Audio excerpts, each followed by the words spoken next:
और रूस यूक्रेन के बीच 88वें दिन भी जबरदस्त जंग छिड़ी हुई है। रूस ने खेरसन से मिकोलेव में मिसाइल अटैक किया है। मिकोलेव पर रूस ने एक के बाद एक कई मिसाइलें दागी हैं, जिसमें यूक्रेन का खासा नुकसान हुआ है। यूक्रेनी सेना ने भी रूस के सैन्य वाहनों को तबाह करने का किया है दावा।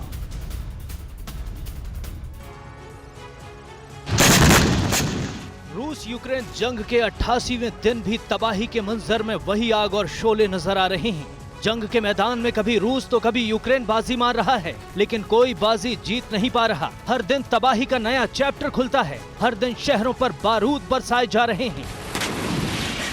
यूक्रेन ने सड़क के किनारे खड़ी झाड़ियों में छिपे रशियन इन्फेंट्री फाइटिंग व्हीकल को निशाना बनाया। यूक्रेन ने किस कदर एक ही वार में रूस के सैन्य वाहन को तबाह और बर्बाद कर दिया। रूस की जवाबी कार्रवाई खेरसन में नजर आई। खेरसन के आसमान में निकोलेव सिटी पर आग बरसाई गई, मिसाइल दागे गए और खेरसन को दहलाया गया।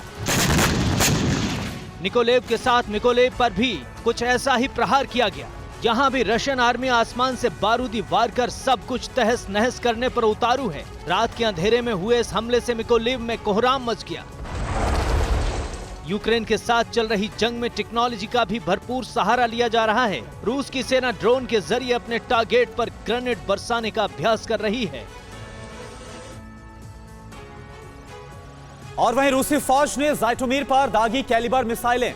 ज़ाइटोमीर में यूक्रेन का हथियार भंडार खाक किया गया। इस हमले में ये रूस की तरफ से दावा किया गया, यूक्रेन को पश्चिमी देशों से मिले हथियार तबाह किए गए हैं। रूस का यह दावा ज़ाइटोमीर में यूक्रेन का तेल डिपो भी उड़ा दिया है हमले में।